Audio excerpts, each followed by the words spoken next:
পুরাপুরি তো জেল ভেঙে লোকেরা বেরিয়ে যাওয়ার মতো অবস্থা। দুশ্চিন্তার কোনো কারণ তৈরি হয়েছিল কি কোনো? বিএনপি অফিস কিন্তু তখন পুলিশে ঘেরাও, বিএনপি মুভ করতে পারছে না। ধীরে ধীরে আরও শক্তিশালী হচ্ছিল। আমরা যখনই ঢুকতে গেলাম তখনই হঠাৎ করে তারা গ্রেনেড চার্জ করলো। তারা বলছিল এটা নট কোনো অভ্যুত্থান, এটা একটা বিপ্লব। ডক্টর ইউনূসের নামের পাশাপাশি সালেউদ্দিন সাহেবের নামটা আলোচনায় এসেছিল।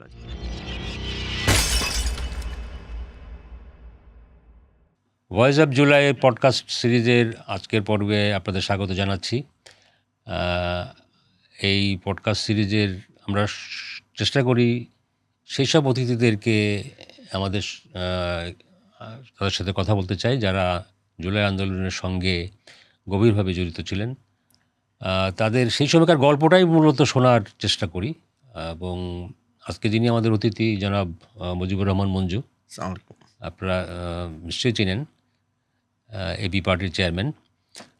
তিনি জুলাই আন্দোলনের সময় অনেকটাই আন্দোলনের সঙ্গে নেপথ্যে বা প্রকাশ্যে ছিলেন, কিন্তু এরপর শেষের দিকে যতটুকু মনে পড়ে যে 29শে জুলাই তিনি অ্যারেস্ট হন এবং তাকে রিমান্ডে নেওয়া হয়। তিনি 3 তারিখে কারাগারে পাঠানো হয়। তার মানে জুলাইয়ের আন্দোলনের 5 তারিখে যে বিজয়টা হয় সেই সময় তিনি জেলে ছিলেন এবং পরের দিন তিনি ছাড়া পান। তো এরকম একটি উত্তাল সময়ে তার কখনো বাইরে কখনো ভেতরে, তারপরে মুক্তি, পরবর্তীকালে তিনি না থাকলেও ওই সময়কার অনেক ঘটনার যারা ছিলেন তাদের সঙ্গে তিনি অনেক ঘটনা আমাদের সঙ্গে ইতিমধ্যেই কিছু শেয়ার করেছেন। খুবই ইন্টারেস্টিং, আমরা সেই সব গল্প শুনবো। যেন মঞ্জু, আপনাকে স্বাগত। ধন্যবাদ দাদা ভাই। আপনাকে একটু যদি শুরু থেকে আসি, যে আপনি তো 29 তারিখে অ্যারেস্ট হলেন, তার আগ পর্যন্ত জুলাই আন্দোলনের সঙ্গে কিভাবে সম্পৃক্ত হলেন আপনি? কারণ এটা শুরুটা তো একটা ছাত্রদেরই আমরা তো অ্যাকচুয়ালি একটা আন্দোলনের মধ্যে ছিলাম, সেটা হচ্ছে 24-এর যে নির্বাচনটা হয়েছে। নির্বাচন পরবর্তী সময়ে আমাদের একটা ধারাবাহিক আন্দোলন শুরু হলো, যে এই নির্বাচন বাতিল করা বা এই নির্বাচনের বিরুদ্ধে আমাদের একটা আন্দোলন। বা আরও যদি আগে ধরি, সরকার বিরোধী আন্দোলন তো অনেক আগে থেকে। 28শে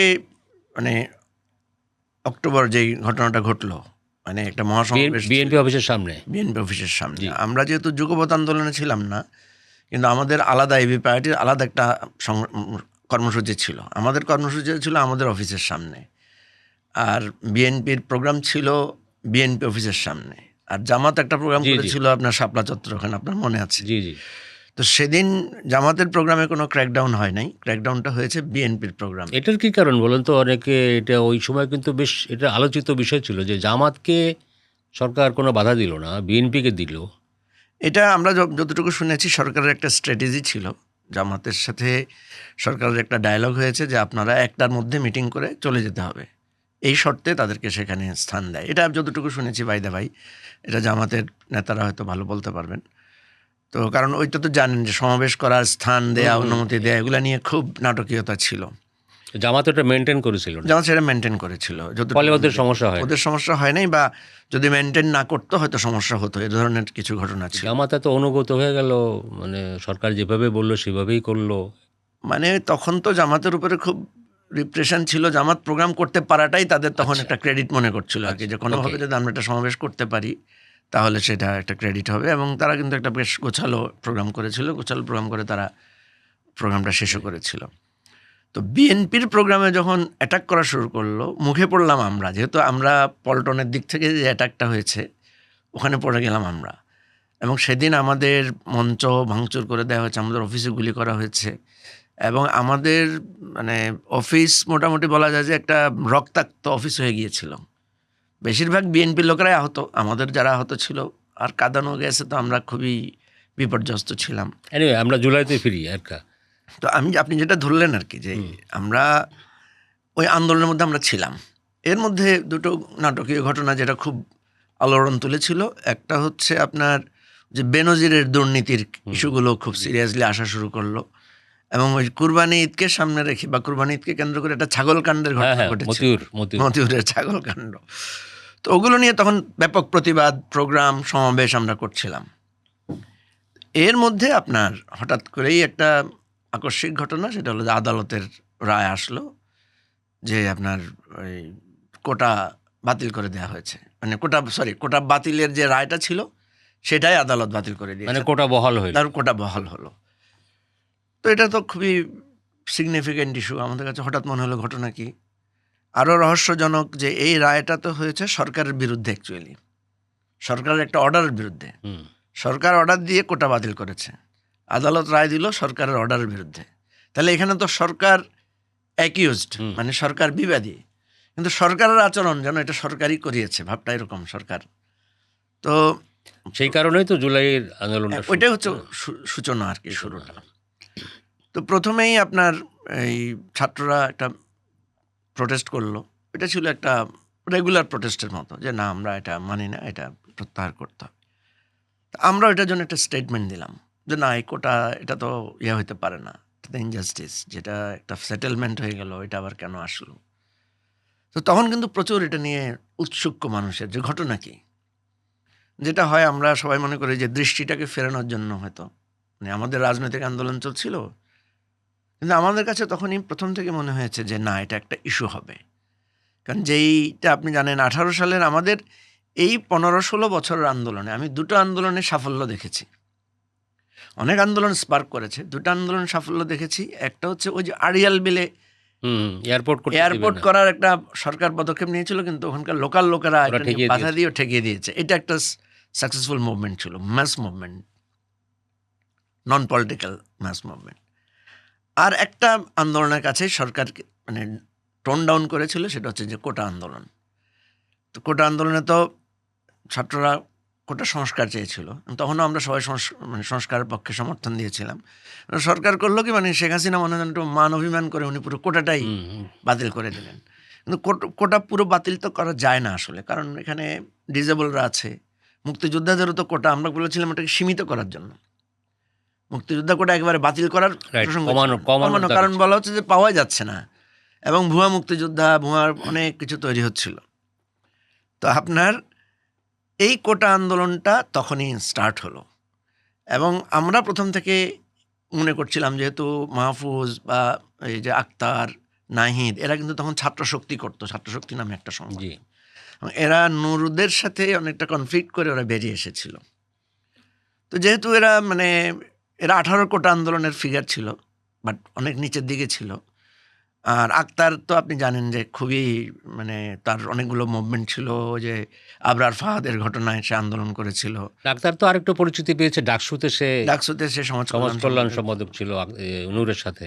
আক্তারের মধ্যে এক ধরনের খুবই সিম্পলিসিটি ছিল, এবং তার আমি দেখেছি যে তাকে মানুষ ছাত্ররা পছন্দ করত। আপনি বলছিলেন যে আপনার কাছে মনে হলো যখন কোটার আন্দোলন ওরা শুরু করলো, আপনার কাছে আপনি বলছেন যে আপনার কাছে মনে হয়েছে না এটা বোধহয় দানা বাঁধবে। হ্যাঁ, এটা তো এটার মধ্যে তো মানে আগে থেকেই একটা ধারাবাহিকতা আছে।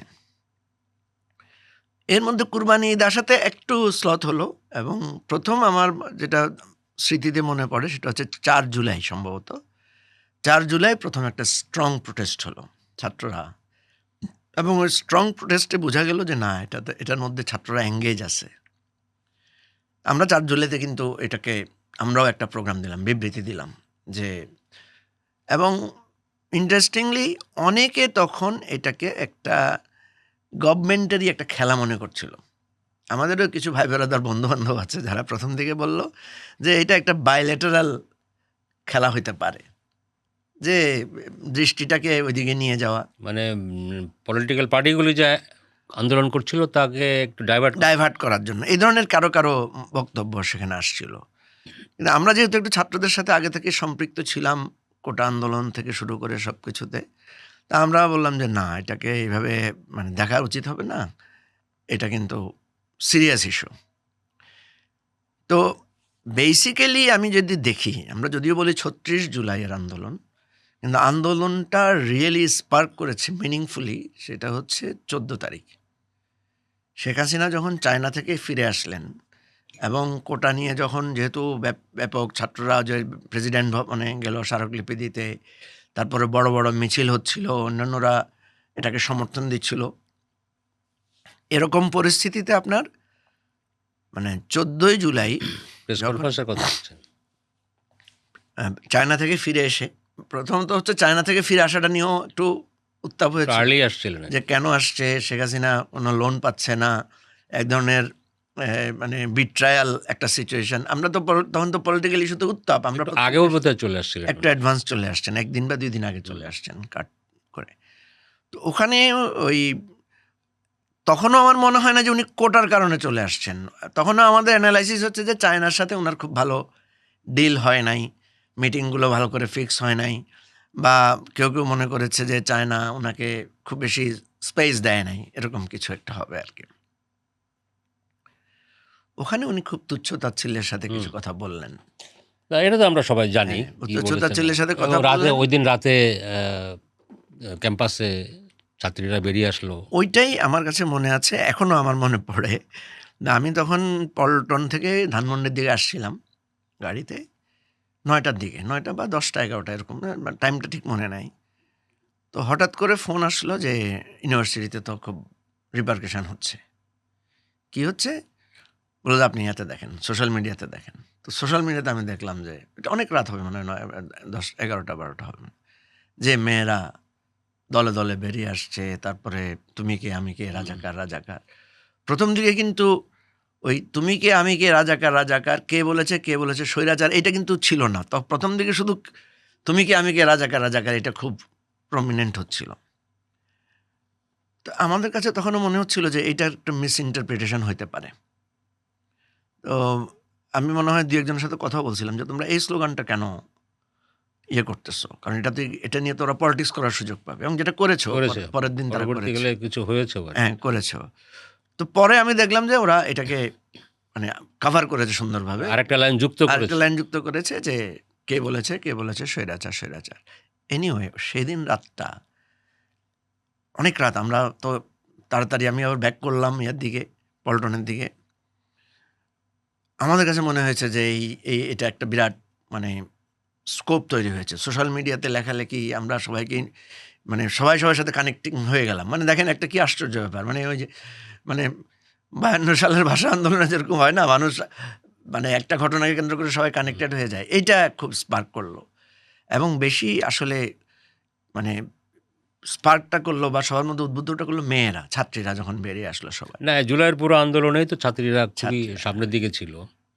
তো মানে এটা একটা মানে আশ্চর্যজনক কি রাজা ভাই, মনে হচ্ছে একদম পুঁথির মালার মতো, দেখেন একটার পর একটা কিভাবে। মানে আমি 90-এর গণ অভ্যুত্থান যখন হয় তখন আমরা ছোট কলেজে পড়ি, তখন আমরা ইউনিভার্সিটি মানে আন্দোলনের সাথে যুক্ত, কিন্তু এত মানে এটা কি অর্গানিক জায়গাটা। 90-এর গণ অভ্যুত্থান তো ধরেন একটা পলিটিক্যাল 5 দলের 7 দলের মিটিং হচ্ছে, আমরা খোঁজ নিচ্ছি, ছাত্র সংগ্রাম পরিষদ ইত্যাদি ইত্যাদি হচ্ছে, ওগুলো সম্পর্কে জানি। অর্গানিক তো বলছেন, অর্গানাইজড কি? এটাও কি ঠিক অর্গানাইজড আমার কাছে মনে হয় নাই, কারণ আমার কাছে মনে হয়েছে এটা কেউ যদি অর্গানাইজ করতো এত এত মানে হতো না, সম্পৃক্ততা হতো না। ছাত্রীরা হুটহাট করে বেরিয়ে আসছে, আপনি দেখবেন কারো কারো কাপড় চোপড় মানে একেবারে আলু থালু, কারো জিন্স পরা, কারো টি শার্ট পরা, কারো বোরকা পরা, যে অবস্থায় ছিল সেই অবস্থায় বেরিয়ে ওই দিন রাতে তাই হয়েছিল। হ্যাঁ। আচ্ছা, আপনার কাছে কি তারপরে তো আন্দোলন এগিয়ে যাচ্ছে, এবং যতখানি অপারেশন হচ্ছিল ততখানি তারা যখন ছাত্ররা যখন বলছে তুমি কি আমি কে, রাজাকার রাজাকার, এটা তো খুবই আঘাত লাগার মতো কথা, বা একটা আওয়াজ তোলার মতো কথা, এবং এটা নিশ্চিত এটা আওয়ামী লীগের এটাকে একটা রিপারকেশন তাকে দিতেই হবে। পরে তো ছাত্রলীগ পরের দিনই তো ওবায়দুল কাদেররা যেটা বললো যে ছাত্রলীগকে করতে, এবং ছাত্রলীগ নেমেও পড়লো সব দিকে। ওটাও একটা বড় বোধহয় টার্নিং পয়েন্ট ছিল। ওইটা একটা টার্নিং পয়েন্ট ছিল, মেয়েদেরকে মারাটারা, ছাত্রীদেরকে নির্যাতনের ছবি, এটা সোসাইটি ভালোভাবে নেয় নাই আর কি, যারা আচ্ছা, তারপরে তো আন্দোলন চলছে। আপনার কাছে তো কি কখনো মনে হয়েছে যে এরপরে তো আন্দোলন তো এগিয়ে যাচ্ছিল, ধীরে ধীরে আরো শক্তিশালী হচ্ছিল, এর কোনো একটা পর্যায়ে কি আপনার মনে হয়েছিল যে না বোধহয় কোনো দুশ্চিন্তার কোনো কারণ তৈরি হয়েছিল কি কোনো? হ্যাঁ, দুশ্চিন্তার কারণ তো তৈরি হয়েছিল বেশ কয়েকবার। দুশ্চিন্তার কারণগুলো কি ছিল আমি আপনাকে বলি। যেমন আমি যেটার সাথে খুব সম্পৃক্ত ছিলাম, মানে আমার প্রত্যক্ষ অভিজ্ঞতা যেটা ছিল সেটা হচ্ছে আপনার 19 তারিখ বা 18 তারিখের দিকে, যখন ইউনিভার্সিটি বন্ধ হয়ে গেল। ইউনিভার্সিটি বন্ধ হলো কয় তারিখ? 18 তারিখে। 18 তারিখ। তো সেদিন রাত্রে আমরা একটা বসছিলাম, মানে এটা জায়গাটা কোথায়, সম্ভবত ধানমন্ডিতেই হবে। ধানমন্ডিতে একটা বাসায় আমরা বসছিলাম। ছাত্ররা কি করবে এখন, মানে যেহেতু ইউনিভার্সিটি হল বন্ধ করে দিয়েছে, তো আমরা যারা আমরা বলতে কি আমরা বলতে ধরেন অ্যাক্টিভিস্ট, পলিটিক্যাল চিন্তা যারা একটু কানেক্টেড ছিলাম ছাত্রদের সাথে, রাজনৈতিক দল, সব দল, রাজনৈতিক সবগুলো দল সব তখন দলের ইনভলভ? সব দলের না, কয়েকটা দলের আর কি। আচ্ছা আচ্ছা। কয়েকটা দলের সেখানে কিছু অ্যাক্টিভিস্টরা ছিলেন। তো ওনারা বেশিরভাগই আমি দেখলাম যে আমরা তখন ফোনে কথাবার্তা হচ্ছে চারিদিকে। তা আমি দেখলাম যে ওনারা মানে ছাত্রদেরকে বলছে যে কোনোভাবে হল ছাড়া যাবে না। আমি খুব অপোজ করলাম, আমরা যে না ভাই, হল ছেড়ে দিতে হবে।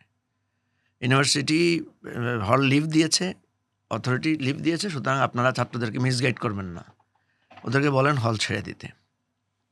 তো ওনারা তো আমার উপর একটু মানে আমি একা একমাত্র ভয়েস, বাকিরা সবাই বলছে যে না, এই প্রতিবাদ করতে হবে, হলে থেকে যেতে হবে। তা আমি বললাম যে দেখেন, আমার জীবনে আমি 10টা হল লিভ মানে হল ভ্যাকেট আমি ফেস করেছি। আমি খুব স্ট্রংলি বললাম, এত স্ট্রংলি বললাম যে মানে আমি বললাম যে না, আমি তখন প্রয়োজনে ছাত্রদের সাথে আমি মানে ফোন অন করে আমরা কথা বলছি। আমি বললাম যে ইউনিভার্সিটি যখন অথরিটি বন্ধ দিয়ে দেয় তখন 2টা প্রতিক্রিয়া হয়। প্রথম হচ্ছে গার্ডিয়ান যাদের আছে, বিশেষ করে ছাত্রীদের গার্ডিয়ানরা হলে চলে আসে, এসে মেয়েদেরকে সাথে করে নিয়ে যায়, এবং বেশিরভাগ সাধারণ ছাত্ররা গার্ডিয়ানদের প্রেসারে তারা হল ছেড়ে দেয়। ফলে হলে অ্যাকচুয়ালি শুধু ওই যে পলিটিক্যাল অ্যাক্টিভিস্ট বা যারা আন্দোলন করছে ওরা সংখ্যালঘু হয়ে যায়, ওরা আস্তে আস্তে কমে যায়। তো কমে গেলে যেটা হয়, রাতের আঁধারে পুলিশ রেড করে ওদেরকে সিরিয়াস লেভেলের মারে। তা আমি এত শক্ত করে বললাম যে ভাই আপনারা এই ভুলটা করেন না প্লিজ, তাহলে আপনি বহু ছাত্রের লাশও খুঁজে পাবেন না। কারণ আগের দিন যে হিংস্রতাগুলো হয়েছে ছাত্রলীগের, ভয়ানক আকার হবে। ছাত্রলীগ পুলিশ এট এ টাইম অ্যাটাক করবে। আমি বললাম যে এটা অ্যাপারেন্টলি মনে হবে ছাত্রদের পরাজয়, কিন্তু এটাই হচ্ছে বেস্ট অপশন। আমি এত আর্গুমেন্ট দিলাম এবং আমার অভিজ্ঞতা বললাম, সবাই কিছুটা হলে একটু টোন ডাউন হয়ে গেল। এবং মানে এখন মনে পড়ছে না আক্তার বা সম্ভবত আক্তারকে আমরা পার্সু করলাম, বা আকরাম নামের আরেকটা ছেলে ছিল ওদের মধ্যে, যেটা আমরা হল ছেড়ে দাও। কোন দিকে ছাড়বে? তাইলে ওই যে পিছনে পুরান ঢাকার দিকে ওই যে একটা কি জায়গা আছে না যেখানে সবাই খাওয়া দাওয়া করে, চানখার পুলের ওই পাশ দিয়ে তোমরা, হ্যাঁ তোমরা ওই দিক থেকে বেরিয়ে যাও। অনেক রাত পর্যন্ত আমরা মনিটর করেছি যে ছাত্ররা আস্তে আস্তে বেড়ে যেতে পেরেছে কিনা, এবং খুবই মোটামুটি কম ক্যাজুয়ালিটিতে ছাত্ররা সবাই বেরিয়ে এসেছে। এখন ওরা থাকবে কোথায়? তো আমাদের প্রথম পরামর্শ ছিল যে ছাত্ররা কেউ যাতে ঢাকা না ছাড়ে, ঢাকায় থাকতে হবে। আর কারো যদি ঢাকা ছাড়তেই হয়, সে যাতে লোকালি গিয়ে ওখানে মুভমেন্টকে অর্গানাইজ করে। তো আমি এই কথাটা কেন বলছি, তার 2 দিন বা 1 দিন পরেই এর মধ্যে একটা ঘটনা, সেটা হচ্ছে 19 তারিখে কিন্তু আমরা আমাদের একটা মিছিল বের করলাম। 19 তারিখে ওই যে যখন এরপরের ঘটনা তো হচ্ছে আবু সাইদের মৃত্যুর পরে, শাহাদাতের পরে তো আন্দোলন তো মোটামুটি পুরো বাংলাদেশকে এটা টাচ করলো, ইন্টারন্যাশনালি এটা নিয়ে খুব হলো। তো 16 বা 17 তারিখে আমরা মিছিল বের করলাম। প্রথমে আমাদের অফিস থেকে মিছিল বের করলাম। কিছু দূর যাওয়ার পর আমি দেখলাম ববি হাজ্জাজ তার একটা মিছিল, তারা আমাদের সাথে জয়েন করলো। এই মিছিল নিয়ে আমরা যখন পল্টন মোড়ের দিকে আসলাম, তখন নুরুল হক নূরের ওদের গণ অধিকার পরিষদের অফিসের সামনে ওরাও আমাদের সাথে জয়েন করলো। আমরা 3 দল একসাথে হয়ে গেলাম।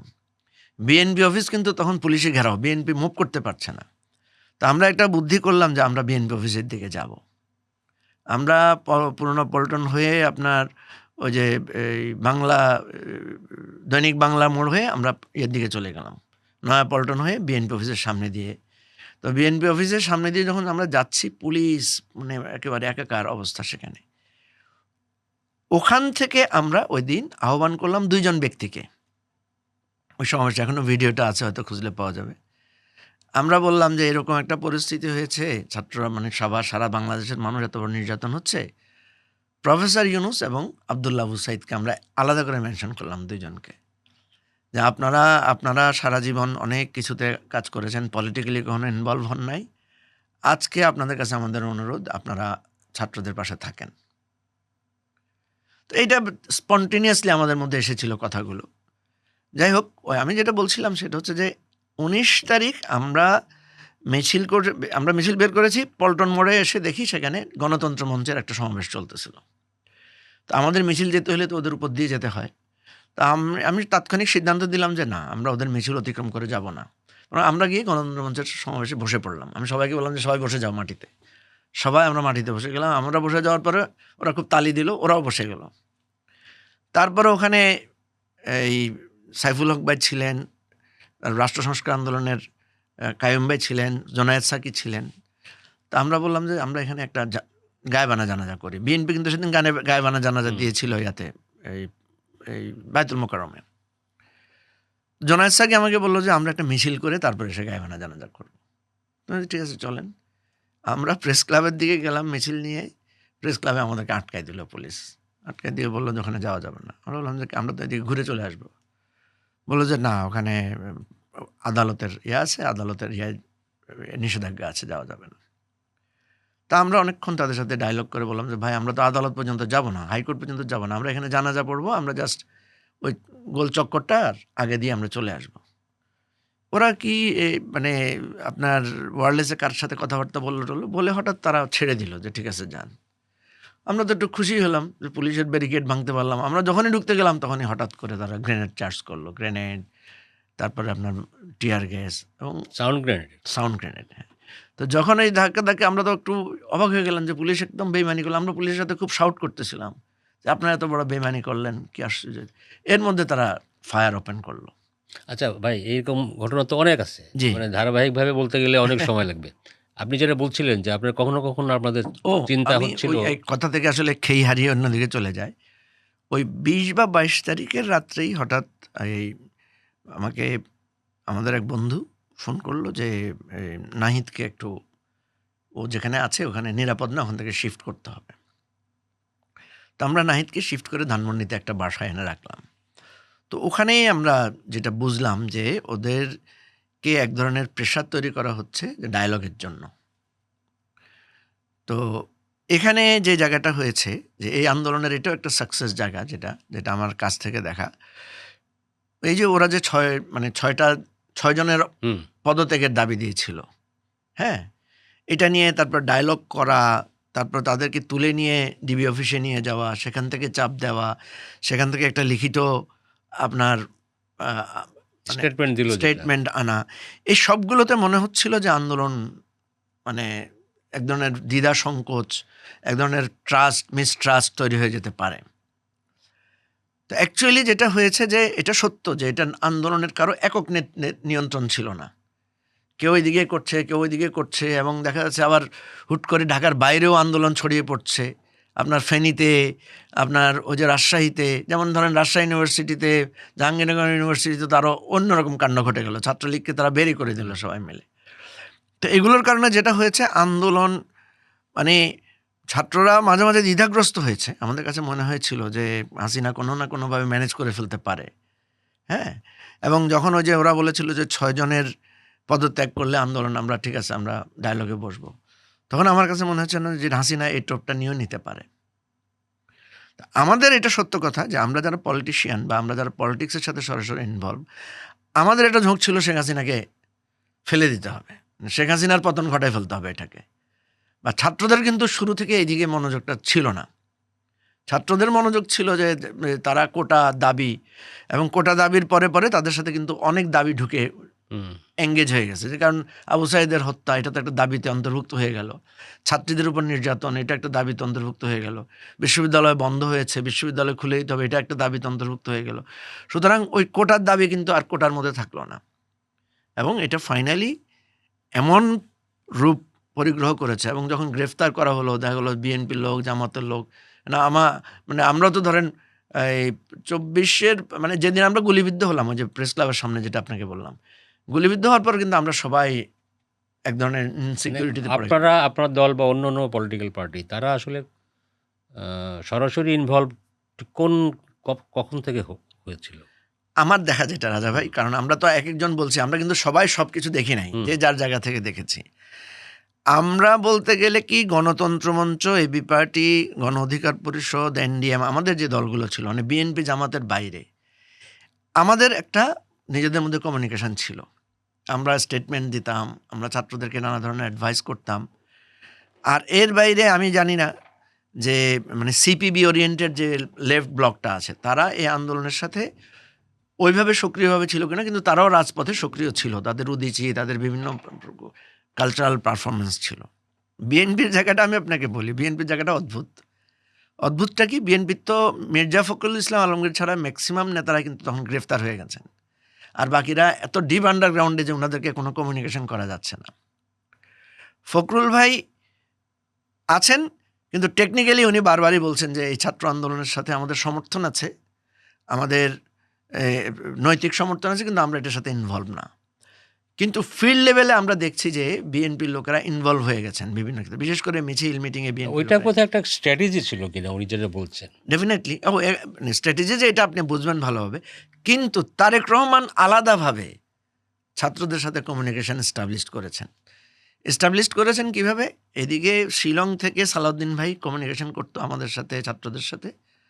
আর আপনার আগে ইয়াতে ছিলেন ওয়াহিদুজ্জামান অ্যাপোলো, উনি আগে মালয়েশিয়া থাকতেন, তখন মনে হয় উনি আমেরিকায় এর মধ্যে, যিনি এখন আপনার ওই যে জাতিসংঘের ওই যে সহকারী স্থায়ী প্রতিনিধি হিসেবে অ্যাপয়েন্টেড হয়েছেন। ওনারা কমিউনিকেশন করে এক ধরনের তারেক রহমানের সাথে ছাত্রদের কমিউনিকেশনটা স্টাবলিশ করেছেন। আমরা সালাউদ্দিন ভাইয়ের সাথে একটু কমিউনিকেশন করতে একটু শেকি ফিল করতাম, যেহেতু উনি ইন্ডিয়া আছেন, আমরা একটু, তো নূররা কমিউনিকেশন করতো সালাউদ্দিন ভাইয়ের সাথে খুব ফ্রিকোয়েন্টলি। আমি আমার নিজের একটা বলতে পারি যে মানে চিন্তা বলতে পারেন, যে আমরা চিন্তা করলাম যে এই আন্দোলনের সাথে মাদ্রাসার যে একটা বিরাট সার্কেল আছে বা মাদ্রাসা শিক্ষার্থী যারা আছে তাদেরকে কীভাবে ইনভলভ করা যায়। 24 তারিখ অথবা 24 না, মনে হয় 19 বা 20 তারিখের দিকে আমরা হেফাজত ইসলামের নেতৃবৃন্দের সাথে যোগাযোগ করলাম যে এত বড় আন্দোলন হচ্ছে, এখানে তো আপনাদের ইনভলভ থাকা দরকার। তো তাদেরকে কিন্তু আবার টিজিএফআই মিলে তাদেরকে খুব চাপে রাখছে, প্রেশারে রাখছে। তো আমরা তখন তাদেরকে উদ্বুদ্ধ করলাম যে দেখেন, আপনাদের আন্দোলনের সময় ওনারা কেউ বললেন যে আমরা যখন মার খাইছি তখন তো ইউনিভার্সিটিগুলো কোনো রিপারকেশন দেখায় নাই, ইউনিভার্সিটিগুলো তো কোথাও তো কোনো একটা মিছিল হয় নাই। তো আমরা বললাম হ্যাঁ, এটা সত্য যে আপনাদের বিপদে ওরা আসে নাই, আপনারা যদি ওদের বিপদে আসেন তাহলে এটা কিন্তু বলতে পারবেন ভবিষ্যতে যে তোমরা আসো নাই, আমরা কিন্তু আসছি। তো এর একদিন বা 2 দিন পরে প্রথম হাটহাজারীতে একটা প্রায় 5-6 হাজার ছেলেদের একটা মিছিল বের হলো। হাটহাজারের এই মিছিলটা খুব মানে কাজে দিয়েছে, তখন সারা দেশের মাদ্রাসা ছাত্ররাও এই আন্দোলনের সাথে ইনভলভ হয়ে গেল। এরপরে যখন আপনার ওই যে গুলি, ছাত্র হত্যা, মানে বেশি আর কখন চিন্তায় পড়েছিলেন যে আন্দোলনটা কি আর সামনে যেতে পারবে না, ওই যে যখন আপনার এই যে গণ হাসপাতাল, যেটা নগর হাসপাতাল থেকে গণস্বাস্থ্য নগর হাসপাতাল, ওখানে তো নাহিদ ছিল, ওখানে নাহিদ আসিফ দুজনই ছিল, ওদেরকে যখন ওখান থেকে নিয়ে গেল এবং আপনার ওই যে ডিবি অফিসে যখন ওদের সাথে বসে ভাত খাওয়ার ছবি টবি হলো, তখন আমাদের কাছে মনে হয়েছে যে এই ছেলে মেয়েগুলো কতক্ষণ টিকে থাকতে পারবে। পরে তো ওরা একটা স্টেটমেন্ট দিল ভিডিও করে, ওইটাই বললাম আর, যেখানে তারা একটু সমঝোতার দিকে মনে হচ্ছিল বক্তব্যে। ওই জায়গাটাই আমাদের কাছে মনে হয়েছে যে এখানেই মনে হয় আন্দোলনটাকে তারা মানে এক ধরনের ডাইভার্ট করে দিতে পারবে। এখানে কিন্তু প্রচুর গোয়েন্দারা অনেক খেলা খেলেছে, অনেক চেষ্টা করেছে। আমার জানা মতে ওদেরকে দিয়ে অনেক বক্তব্য তারা রেকর্ড করিয়েছে, কিন্তু এগুলো শেষ মুহূর্তে আর সুযোগ পায় না এগুলো নিয়ে খেলার, কারণ লাস্ট মুহূর্তে তো পুলিশ নিজেই ইনসিকিউর হয়ে গিয়েছিল, ডিবি অফিস টফিস তারা তো নিজেরাই ঝুঁকির মধ্যে পড়ে গিয়েছিল। তো আপনার এই কথাটাই সূত্র ধরে বলি, সরকার কিন্তু শেষ মুহূর্ত পর্যন্ত ট্রাই করেছিল। মানে আমি তো অ্যারেস্ট হলাম 28 তারিখ রাত, মানে 29 তারিখ পড়ে গেছে আর কি। সেটা প্রথম আমি 5 দিনের রিমান্ডে ছিলাম। প্রথম 3 দিন ছিল খুব হার্ড রিমান্ড, মানে খুব বাজে আচরণ করেছে আমাদের সাথে। আমার গায়ে হাত দেয় নাই, কিন্তু মেন্টাল টর্চার করেছে। আমার বাসায় গিয়ে আমার ফ্যামিলি, আমার ফোন টোন নিয়ে বহু ইন্টারোগেশন। কিন্তু রিমান্ডে আরো আপনার সহযাত্রীদেরকে আরো কাউকে পান নাই? হ্যাঁ, অনেকেই ছিল। কোথায়? ডিবি অফিসে? আমাকে রাখা হয়েছিল সিটিটিসিতে।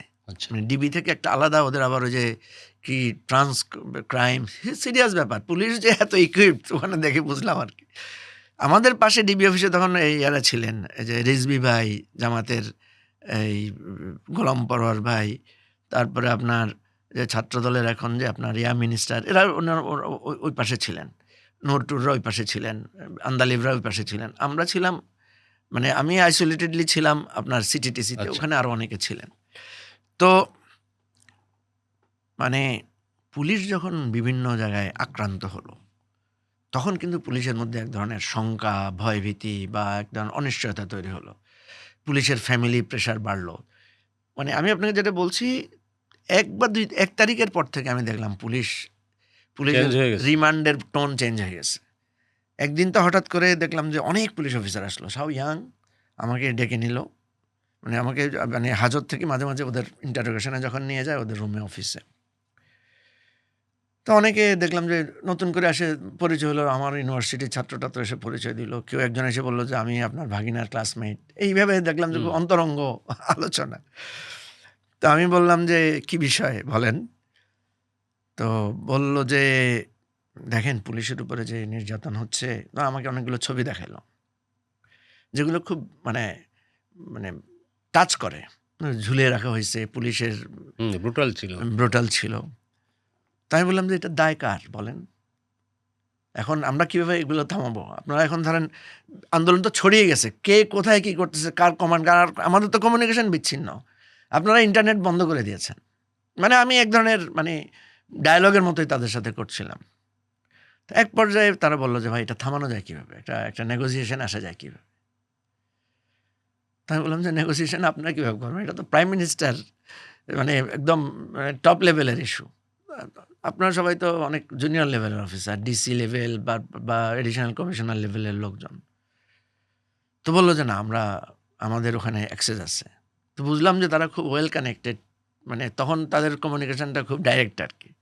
এবং এরা সবাই ফিল্ড অপারেশনে আছে। তো আমি বললাম যে, "ওয়েল তাইলে আপনারা", ওরা তো ৬ জনের পদত্যাগ চাইছে, ৬ জনের পদত্যাগ করান। তা আমি এই কথাগুলো কেন বলছি? মানে এগুলো তো অনেক লম্বা কথা। আমি বলছি এইজন্য যে এক ধরনের মানে থামানোর চেষ্টা, এক ধরনের নেগোসিয়েশনের শেষ প্রসেস পর্যন্ত চেষ্টা করেছে চেষ্টা বললেন। করেছিল। কিন্তু তারা অবভিয়াস, তো শেষ পর্যন্ত তো পথ হবেই। খুঁজে পায় নাই, বা যে কোনো কারণে হয়েছে যে আন্দোলনটা ছড়িয়ে গেছে জনসমাজের মাঝে। একেক দিন একেক ঘটনা একেক সরকারের দিকে তরফ ঘটছে। থেকে একসময় যখন ওদের সঙ্গে ডায়ালগ করতে সরকার রাজি হইল, যেটা তারা যেটা একটু মানে তখন অনেক দেরি হয়ে গেছে। দেরি হয়ে এটা গেছে। অনেক আগে হইলে হয়তো মানে আহ, এটা তো আপনাকে আমি বলি যে এটা তো নিজে খোঁচাই একটা জিনিস সামনে এনে দিল। কোটা জিনিসটা তো এটা তো একটা সেটেলড ইস্যু। করেছে তো ২২ তারিখ, আপনার মনে আছে তো? ওই যে হাইকোর্ট, অ্যাপিলেট ডিভিশন পর্যন্ত যাইয়া এরা তাড়াতাড়ি করে তো এটা আবার ক্যানসেল করে দিল। জি জি। কিন্তু ততক্ষণে তো জল অনেক দূর গড়িয়ে গেছে। আচ্ছা, একটু তাহলে আমরা এখন শেষের দিকে আসি আন্দোলনের। আপনি যখন ৫ তারিখে এই গণ অভ্যুত্থানের যে সফল হইলো, সেই সময় তো আপনি জেলে ছিলেন। জেলে, হ্যাঁ। ওই দিন ৫ তারিখ বিকেলে বা দুপুরের পর ক্যান্টনমেন্টে সেনাপ্রধান বিভিন্ন রাজনৈতিক দলের নেতৃবৃন্দকে ডেকেছিলেন, হুম, এবং আমরা দুপুরে আমরা মিডিয়াতে তখন খবর পাচ্ছিলাম, আমাদেরকে জানানো হলো যে আপনারা এটা স্ক্রলে দিতে পারেন যে প্রথমে টাইম চেঞ্জ করলো। প্রথমে 12:30 বা 1টার দিকে করার কথা ছিল, সেনাপ্রধান ভাষণ দেবেন। হুম, হুম। তারপরে এটা একটু শিফট করে 3টার সময় নেওয়া হইলো আর কি। ওই সময় তো অনেক রাজনীতিবিদ এবং তাদের বাইরেও কয়েকজন ছিলেন। আপনি তখন জেলে ছিলেন। কিন্তু আপনি নিশ্চয়ই ওখানে কি ঘটেছিল সেটা শুনেছেন পরবর্তীকালে। হ্যাঁ, আমরা ওই যে ৫ তারিখে জেলখানায় যেটা হইল, প্রথমত আমরা বিশ্বাস করতে পারছি না। ও রাইট, হ্যাঁ রাইট। এটাও আমার এটা জিজ্ঞাস্য। জেলে ছিলেন, জেল থেকে আপনারা খবর পাচ্ছিলেন তো যে আন্দোলন কোন দিকে না, যাচ্ছে? জেলে তো আরেকটা আন্দোলন হয়ে গেছে ততক্ষণে। কারণ আমরা যখন আমার মনে হচ্ছে ২টা বা ২.৫টার দিকে আমরা জেলে খবর পেলাম। খবর পাওয়ার পর তো পুরো জেল মনে হচ্ছে যেন আপনি ভূমিকম্প জেলের মধ্যে। কোন জেলে ছিলেন আপনি? আমি ছিলাম কেরানীগঞ্জে। কেরানীগঞ্জ। ভূমিকম্পের মতো। মানে ঢোল মানে ওই যে থালাবাটি। থালা-বাটির আওয়াজ, চিৎকার, স্লোগান, যে যার মতো করে পারছে আরকি। তো পুরাপুরি তো জেল ভেঙে লোকেরা বেরিয়ে যাওয়ার মতো অবস্থা। তো এবং ভেঙেও গেছে। চেষ্টা হয়েছিল না? হ্যাঁ? জেল ভেঙে বের হ্যাঁ, হওয়ার চেষ্টা? জেল গেট ভেঙে, মানে ভিতরের গেটগুলো ভেঙে সবাই মাঠে চলে আসছে। আচ্ছা, আচ্ছা। মাঠে চলে আসছে এক পর্যায়ে। তো ওখানে তো যখন মাঠে ভেঙে আমরা সবাই চলে আসি, তখন তো সব নেতারা সবাই একসাথে। হুম, হুম। আমির খসরু মাহমুদ, রিজভী ভাই, সব, মানে আমরা ওখানে যাই, সব নেতারা তো এক জায়গায়। এবং জেল পুলিশ আমাদের কাছে এসে মাইক নিয়ে আসছে কোত্থেকে তারা, যে ভাই একটু সবাইকে আপনারা একটু থামাইতে বলেন, সবাইকে একটু শান্ত করেন। তো তখন ওখান থেকে আমাদের টেলিফোন কমিউনিকেশন, জেল কর্তৃপক্ষ নিজেরাই ফোন টোন কোত্থেকে নিয়ে টিয়ে আসলো, এবং আমরা তখন কমিউনিকেশন স্টাবলিশ করলাম, কি হচ্ছে না হচ্ছে, আমরা এগুলো তথ্যগুলো জানতে পারলাম। তো আমি যতটুকু পরে পরে আমার মোটামুটি সবার সাথে কথা হয়েছে যারা আর্মিদের ডাকে গিয়েছিলেন, ইভেন পরবর্তী ছাত্রনেতা বা আমাদের যারা উপদেষ্টা ছিলেন ওখানে ইনভলভ ছিলেন, ডক্টর আসিফ নজরুল সহ তারা, আমরা টোটাল যে পিকচারটা হয়েছে আর কি, সেটা হলো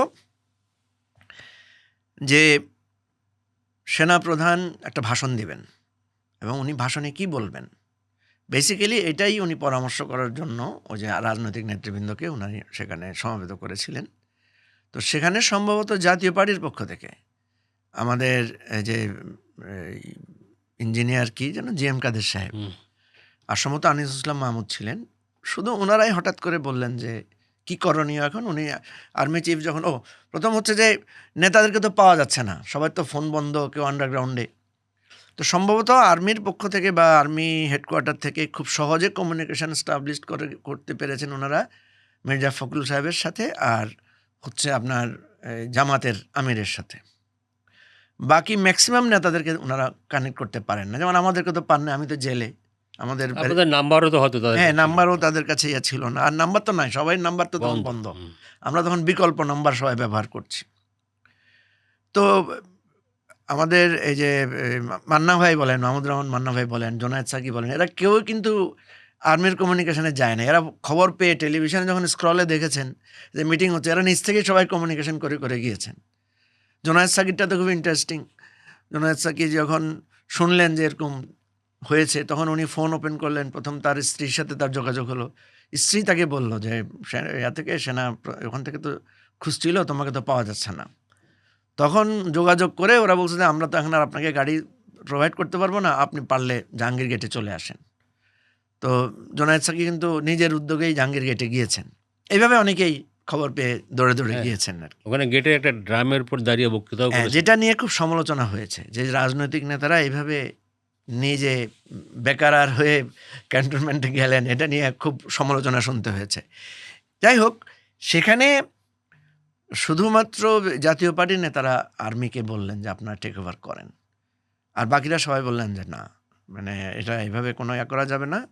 শেখ হাসিনা যেহেতু লিভ করেছে, কি করা যায়। তো প্রাথমিকভাবে তারা আর্মি চিফকে পরামর্শ দিলেন যে আপনি দেশবাসীকে শান্ত থাকার কথা বলেন। বিএনপির পক্ষ থেকেও সম্ভবত তারেক রহমান সাহেব অথবা কেউ, তারা দেশবাসীকে শান্ত থাকার, ধৈর্য ধরার আহ্বান জানিয়েছেন। আর মির্জা ফখরুল সাহেব মত দিলেন, যেহেতু উনি তখন সিনিয়র লিডার বা নেতৃত্বের মধ্যে, উনি বলেছেন যে এখানে ছাত্রদের মতামত নেওয়া হোক, ছাত্রদের সাথে কথা বলতে হবে। এবং জামাতের আমির শফিক সাহেবও বলেছেন যে ছাত্রদের সাথে কথা বলতে হবে। তো তখন ওনারা ওখানে আসিফ নজরুল সাহেব ছিলেন, ডক্টর আসিফ নজরুল ছিলেন, ওনার মাধ্যমে অথবা যে কোনোভাবে হোক সরাসরি ছাত্রদের সাথে কমিউনিকেশন করা হলো। আসিফ সাথে অথবা নাহিদের সাথে কমিউনিকেশন করে, সম্ভবত আসিফের সাথেই কমিউনিকেশন করে, আসিফ মাহমুদ সজীব ভাইয়ার সাথে। তো তারা বললো যে না, আমরা ক্যান্টনমেন্টে যাব না, আপনারা ঢাকা ইউনিভার্সিটিতে আসেন। তো এখন এরকম ছাত্র উত্তাল পরিস্থিতি, সেনা প্রধান বা সেনাবাহিনী ঢাকা ইউনিভার্সিটিতে যাবে, কেমন কথা। এইরকম একটা দোলাচালের মধ্যে শেষ পর্যন্ত সেটেলমেন্ট হলো যে এটা ঠিক আছে, আমরা বঙ্গভবনে বসতে পারি। তো পরে ওই যে আপনার যে ছবিগুলো দেখা যায় যে ওনারা সবাই গাড়ি বহরে করে, আর্মি, রাজনৈতিক নেতারা, ওনারা সবাই বঙ্গভবনে গেলেন। বঙ্গভবনে যাওয়ার পরে সেনা প্রধানের সাথে ছাত্রদের আলাদা করে একটা মিটিং হয়েছে, আলোচনা হয়েছে। যেই আলোচনার সূত্রটা আপনার আসিফ মাহমুদ সজীব ভুঁইয়া তার ইন্টারভিউতে বলেছিল যে সেখানে এরকম একটা পরিস্থিতিতে কি করা যায়, ইন্টারিম গভর্নমেন্ট করার আলোচনাটা আসছে। সেখানে তারা কিন্তু ন্যাশনাল গভর্নমেন্টের কথাও চিন্তা করেছিল বিএনপির সাথে। সম্ভবত এটা আগে বা পরে হোক, মির্জা ফখরুল ইসলাম আলমগীর সাহেবের বাসায় এরা সবাই আসছিল, মাহফুজ, তারপরে আসিফ, নাহিদ, এদের পুরো টিমটা এরা মির্জা ফখরুল ইসলাম আলমগীর সাহেবের বাসায় 5 তারিখে, সম্ভবত 5 তারিখে। তো সেখানে বসে তারা এই আলোচনাগুলো করেন এবং ইন দ্য মিন টাইম সম্ভবত লন্ডনেও তারেক রহমান সাহেবের সাথেও তারা কমিউনিকেশন করে। এটা এনসিপির নেতারা, পরবর্তীতে এনসিপির নেতারা আমাদেরকে বিভিন্ন সময় বলেছে যে বলার কথা, হ্যাঁ। তারা তারেক রহমান সাহেবের কাছে জাতীয় সরকার গঠনের একটা প্রস্তাব দিয়েছিল। একটা মানে এটা আমার ব্যক্তিগত, একদম ব্যক্তিগত ওপিনিয়ন। তারেক রহমান সাহেব যদি দেশে থাকতেন তখন হয়তো অনেক বেটার ডিসিশন মেক করা যেত। কারণ আপনি দেখেন এই ধরনের সেন্সিটিভ আলোচনা ওভার থ্রো কমিউনিকেশন করা তো খুব কঠিন, কে কোথায় রেকর্ড করছে, কারণ এগুলো তো একটা হিস্ট্রিক্যাল মোমেন্ট, টাইমের একটা ব্যাপার থাকে। আর মির্জা ফখরুল সাহেব তো একা ডিসিশন দিতে পারছেন না, ঠিক আছে, ওনাকে তো মানে দলের হাইকমান্ডের সাথে কমিউনিকেশন করতে হচ্ছে, এই জাতীয় বিষয়গুলো আছে। আবার জনাব তারেক রহমান কিছু কিছু বিষয়ে আমরা দেখতাম যে উনি সবসময় সালাউদ্দিন সাহেবের সাথে মানে কনসাল্ট করতেন। তাহলে কি হচ্ছে, মানে Dhaka to London, London two আবার মানে শিলং, এই যে ট্রাই পার্ট কমিউনিকেশন, এখানেও কিছু গ্যাপ থাকতে পারে। এনিওয়ে, তো মির্জা ফখরুল সাহেবের সাথে আলোচনায় সেখানে আপনার ডক্টর ইউনূসের নামের পাশাপাশি সালেউদ্দিন সাহেবের নামটা আলোচনায় এসেছিল যে চিফ অ্যাডভাইজার হিসেবে। তো সেখানে মির্জা ফখরুল সাহেব আপনার এই আমাদের যে সিনিয়র একজন অ্যাডভাইজার ছিলেন না, যে পরিকল্পনা উপদেষ্টা ছিলেন ওয়াহিদুদ্দিন মাহমুদ সাহেবের কথা বলছেন, যে ওয়াহিদুদ্দিন মাহমুদ সাহেবের সাথেও তোমরা কথা বলতে পারো। তো ওরা বলছে ওনাকে তো আমরা চিনি না। তো সম্ভবত ওখান থেকে ওনারা ওয়াহিদুদ্দিন মাহমুদকে কল করেছেন, এই মির্জা ফখরুল সাহেব বা যে কোনো মাধ্যম হোক। ওয়াহিদুদ্দিন মাহমুদ সাহেব ডিনাই করেছেন যে না, আমার শরীর ভালো না, উনি আসলে প্রথম দিকে উনি আগ্রহী হন নাই। ওনাকে কিন্তু পরে মনে হয় প্রফেসর ইউনূস রাজি করিয়েছেন উপদেষ্টা। বন্ধু মানুষ, হ্যাঁ, উনি প্রথমে রাজি হন নাই, বন্ধু বা ছাত্র হবেন মনে হয়, দেখলাম স্যার ডাকেন উনি। যাই হোক, তো এখানে যেই ডায়লগটা সেটা সবাই জানে, এজন্য আমি আর বলতে চাই না, যে সেনা প্রধানের সাথে ছাত্রদের একটা মানে দ্বিমত হয়েছে। সেনাপ্রধান সম্ভবত উনি আর্গুমেন্ট দিয়েছেন যে ওরা ডক্টর ইউনূসের কথা বলেছে, ডক্টর ইউনূসের কথা বলেছে। তো উনি বলেছেন উনি তো প্রথমত উনি তো অনাগ্রহী, সম্ভবত উনি অসুস্থ, আর ওনার তো একটা ইয়ে আছে, মানে কনভিকশন আছে। তখন তারা বলেছে যে শেখ হাসিনার সরকারের কোনো কনভিকশন আমরা মানি না। তো তারপরে মনে হয় সেনাপ্রধান বলেছে যে উনি আগ্রহী কিনা সেটাও তো জানতে হবে, আমি যতটুকু জানি উনি আগ্রহী না। তো ছাত্ররা বলেছে না, ওনার সাথে আমাদের কথা হয়েছে, উনি আগ্রহী। এইটাই হচ্ছে মানে মানে কি বলা যায়, ট্র্যাজিক ইস্যুটা আর কি, যেটাকে পরে বলা হয়েছে যে সেনাপ্রধান মনের মানে কষ্ট লাঘব করে এটা হয়েছেন। অনেক সমালোচকরা বলে এটা, সরি আমি আবার বলছি, আই এম নট কনফার্ম, অন্য কেউ কি আগ্রহী ছিলেন চিফ অ্যাডভাইজার? এরকম কথা বলে, কথাটা খুবই সেন্সিটিভ। তারপর আমি বলছি, যেহেতু আমরা মুক্ত বাক স্বাধীনতায় বিশ্বাস করি, অনেকে মনে করেছিলেন ফরমেশনটা এরকম হতে পারে যে প্রফেসর আসিফ নজরুলকে টেম্পোরারি বেসিসে চিফ অ্যাডভাইজার করে সেনা প্রধানের বা সেনাবাহিনীর একটা নেতৃত্বাধীন একটা সরকার হতে পারে, যেটা অ্যাকচুয়ালি 111-এরই আরেকটা আর্মি ব্যাকড একটা গভর্নমেন্ট হতে পারে। কারণ অ্যাকচুয়ালি ওই সময় তো পরিস্থিতি আর্মি ছাড়া আর কেউ মোকাবেলা করতে পারবে না, এবং যেটা পারেও না। প্রফেসর ইউনূসের সবচেয়ে ফেলিউর কি, সবচেয়ে বড় ফেলিউর হচ্ছে আইন শৃঙ্খলা পরিস্থিতিটা ব্যবহারে উনি আর্মিকে ইউজ করতে পারেন নাই, অথবা ওনাদের মধ্যে একটা কমিউনিকেশন গ্যাপ হয়েছে, যেটা আমরা বারবার বলেছি। প্রফেসর ইউনূসকে ব্যক্তিগতভাবে বলেছি, একদিন তো আমি পাবলিকলিও বলে দিয়েছি সেটা, যে স্যারের কোনো নিয়ন্ত্রণ নাই। আচ্ছা, ওটা অন্যদিকে চলে যাচ্ছে। ওই যে প্রফেসর আসিফ নজরুল নেতৃত্বে সরকার, এরকম একটা কথা শোনা যায়, অল্টারনেটিভ প্রপোজাল ছিল। এবং আপনি হয়তো দেখবেন যে এই প্রফেসর ইউনূসও কিছুটা বলেছেন, কিছুটা আসিফ মাহমুদ সজীব ভুঁইয়াও বলেছেন, যে প্রফেসর ইউনূস প্রথমে যখন রাজি হচ্ছিলেন না, পরে উনি যখন রাজি হয়েছেন তখন কিন্তু উনি একটা খুবই সিগনিফিক্যান্ট কথা বলেছেন, যে আমি যদি দায়িত্ব নিই তাহলে আমার নিয়ন্ত্রণ থাকতে হবে, আমার কর্তৃত্ব থাকতে হবে, আমি কারো কর্তৃত্বে চলবো না। এই কথাটা কিন্তু খুবই আপনার কি বলা যায়, সিগনিফিক্যান্ট বলতে পারি। তো মানে উনি কি মেন করেছিলেন যে আর্মির নিয়ন্ত্রণ? হ্যাঁ, উনি মনে করেছেন যে আমি জাস্ট শুধু উপর দিয়ে থাকবো অ্যাজ এ মানে ফখরুদ্দিন সাহেবের মতো, হ্যাঁ, মানে অর্নামেন্টাল, বাট অন্যরা সবই করবে না, আমি যদি থাকি আমি সরকার চালাবো, আমি ডিসিশন মেকিং করবো, এই কথাটা। এবং প্রফেসর ইউনূস যেদিন প্রথম এয়ারপোর্টে নেমেছেন সেদিনও কিন্তু উনি ওইটাই বলেছেন, যে আমার কথা শুনতে হবে ছাত্রদেরকে। এটা আমি স্যারকে পরে বলেছিলাম যে স্যার আপনার কথা শুনতে হবে, কিন্তু আপনি তো সেই কর্তৃত্ব নিয়ে চালান নাই সরকার। প্রফেসর ইউনূসের এই ভুলটা ছিল যে উনি বলেছেন কর্তৃত্ব নিয়েছেন, কিন্তু কর্তৃত্ব খাটান নাই। উনি খাটাতে পারেন নাই, কোনটা? আমি তো বলবো খাটান নাই, কারণ উনি যদি খাটাতে চাইতেন আমার মনে হয় উনি পারতেন, কারণ মানে সাপোর্টটা ছিল ওনার। কারণ কেন খাটান নাই বলে মনে হয় আপনার কাছে? এটা ওনার সাথে ওনার উনি দায়িত্ব ছেড়ে দেওয়ার 1-2 মাস পরে ওনার সাথে আমরা কথা বলেছি, দেখা করেছি। ওনাকে যখন বলেছি যে আপনি একত্রিততা খাটান নাই কেন? এত বড় একটা চান্স ছিল, আপনি দেশটাকে একটা জায়গায় আরও আমরা বেটার একটা জায়গায় আমরা ডিজার্ভ করেছি আপনার কাছ থেকে। উনি বলেছেন আমি চেয়েছি সবাই যার যার স্বাধীন মতো কাজ করুক, আমি সবাইকে স্বাধীনতা দিয়েছি। মানে অনেকটা ইউরোপিয়ান বা ওয়েস্টার্ন স্টাইল আর কি, যে যা আমি দিয়েছি যার কাজ সে করবে। তো এই কারণেই আমার না, কাছে ওই ইনিশিয়েটিভটা পরে সাকসেসফুল হয় নাই, যেটা আসিফ নজরুলের নেতৃত্বে একটা না, এই কথাগুলো আছে, আমি বলছি না যে এটা কনফার্ম। এই কথাটা ছিল যে হয়তো কেউ কেউ চেয়েছিল এই ধরনের একটা সরকার, এবং আমরা দেখতাম আমাদের উপদেষ্টারা যখন বিভিন্ন কথা বলতেন তখন ডক্টর আসিফ নজরুলকে ডাকতেন। উপর ডাকে কেন? হ্যাঁ, তখন দেখলাম যে আসলে ডাকে এই জন্য যে ওনাকে ডাকতেন যে উপপ্রধান উপদেষ্টা। এবং প্রথম আমরা যখন চিফ অ্যাডভাইজারের সাথে মিটিং করতাম তখন ম্যাক্সিমাম জায়গায় আমরা দেখতাম যে সেখানে প্রফেসর আসিফ নজরুলের প্রভাবটা খুব বেশি ছিল।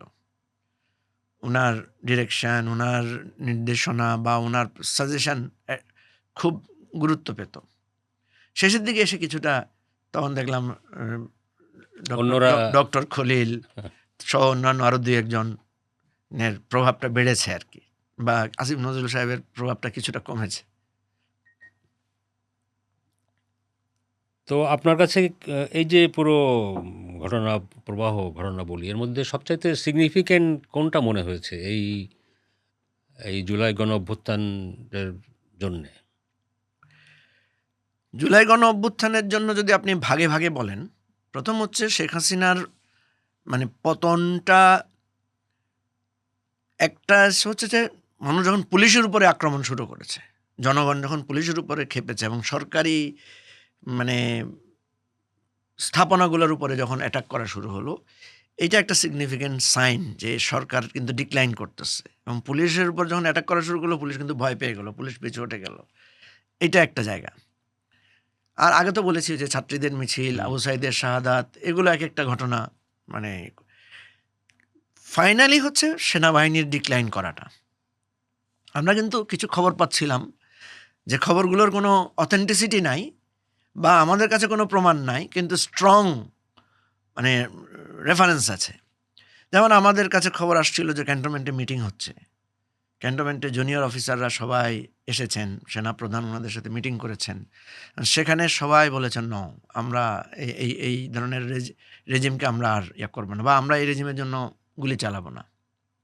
যেটা সেনাপ্রধান ফাইনালি এসে আপনার আপনি জানেন যে গণভবনে কিন্তু নানা ধরনের ট্রাসেলের একটা উত্তপ্ততা ছিল, এসএসএফ ভার্সেস আর্মি চিফ একটা ছিল, এবং সেখানে কিন্তু একটা ব্লাড শেড হয়ে যেতে পারত। কারণ SSF on behalf of prime minister আর আর্মি চিফ যখন সেখানে ঢুকেছেন, উনি যখন ডিক্লাইন করছেন, তখন মানে তৎকালীন অবৈধ প্রধানমন্ত্রী শেখ হাসিনার করণীয় কী ছিল? করণীয় ছিল ওয়াকারকে ফায়ার করা, যেহেতু সে কথা শুনছে না বা যেহেতু তাকে দিয়ে নির্দেশনা মানা হচ্ছে না। এবং ধরেন যদি এমন হতো যে উনি যখন জেনারেল ওয়াকারকে বললেন যে আপনি মানে তোমরা মুভ করো, তোমরা এটা থামাও, এত হচ্ছে, কারফিউ দিচ্ছি, কারফিউ করতে পারছে না, মানে কন্ট্রোলে নিতে পারছে না। তো ওয়াকার যখন ডিক্লাইন করছেন, এটা তো এক সেন্সে অবাধ্যতা। এবং উনি যদি ওয়াকারকে তখন ফায়ার করতেন তাহলে কি পরিস্থিতিটা দাঁড়াতো? এরকম কি ছিল যে আর্মির নিচের দিকের লোকেরা এসে টেক ওভার করবে বা ওই দায়িত্ব পালন করবে? ছিল না তো। তো সবাই ইউনাইটেড ছিল। এবং ওয়াকার যদি ওখান থেকে বেরিয়ে যায়, মানে তাকে ফায়ার করার পরে তাকে তো ওয়াকারকে তো বন্দি করতে হবে। মানে এই আলোচনাগুলো আমি করছি এই জন্য যে সিচুয়েশনটা তো ওখানে খুবই এই পর্যায়ের ছিল। তো ওখানে যখন মানে আর্মি যখন ডিক্লাইন, এরশাদের সময় তো একই কাণ্ড হয়েছে। যখন আর্মি যখন ডিক্লাইন করলো তখন তো অ্যাকচুয়ালি আর সরকারের কোনো আত্মহোপ নাই। আপনি যেটা বলছিলেন ওইখানে একটা প্রশ্ন, সেটা হলো যে জানার বিষয়, ওই যে গভর্নমেন্ট ফর্মের বিষয়টা, ছাত্র নেতারা বিএনপি মহাসচিব মির্জা ফখরুল ইসলাম আলমগীর সাহেবের সঙ্গে বৈঠক বা বঙ্গভবনের বৈঠক, অথবা যেদিন ডক্টর ইউনূস দেশে ফিরলেন প্যারিস থেকে, সেদিন এয়ারপোর্টে কিন্তু তারা অনেকক্ষণ মিটিং করেছে আমাদের ছাত্র নেতারা সঙ্গে বসে, মানে গভর্নমেন্ট ফর্ম কীভাবে হবে, ওইখানে বোধহয় উপদেষ্টা কারা কারা হচ্ছে এ ধরনের অনেক আলোচনা ওখানে হয়েছিল। একটা কথা যেটা বলা হয় যে ছাত্ররা এই ফরম্যাটে ঢুকতে রাজি হয় না, এ ধরনের সরকার গঠন করতে চায় না। তারা চেয়েছিল, তারা বলছিল এটা নট গণ অভ্যুত্থান, এটা একটা বিপ্লব, এটা একটা বিপ্লবী সরকার হবে, শপথ গ্রহণ সরকারের বঙ্গভবনে হবে না, শহীদ মিনারে হবে, এরকম একটা তাদের চাওয়া ছিল। বাট সেটা তারা আলটিমেটলি পারে নাই। এই যে ডিলেমাটা বা এইখানে এই বিষয়টি কি আপনি কতদূর? এখানে আমি আপনাকে বলি, ওই যে আপনাকে বললাম না যে মির্জা ফখরুলের বাসায় তারা গিয়েছিল, তারা কিন্তু তার আগে আমার যে সেক্রেটারি ব্যারিস্টার ফুয়াদ, আমাদের ফুয়াদের বাসায় গিয়েছিল, সেখানে বসেও এই আলোচনাগুলো হয়েছিল। তো ঘটনা হচ্ছে যে ওই যে আপনাকে বললাম যে এখানে কোনো সেন্ট্রাল কমান্ড, সেন্ট্রাল কোনো টিম যে এইটাই ডিসাইসিভ বডি, এরাই সিদ্ধান্ত নেবে, এই ধরনের পরিস্থিতি ছিল না। এক ধরনের অ্যাডভাইস আসছিল নানা দিক থেকে।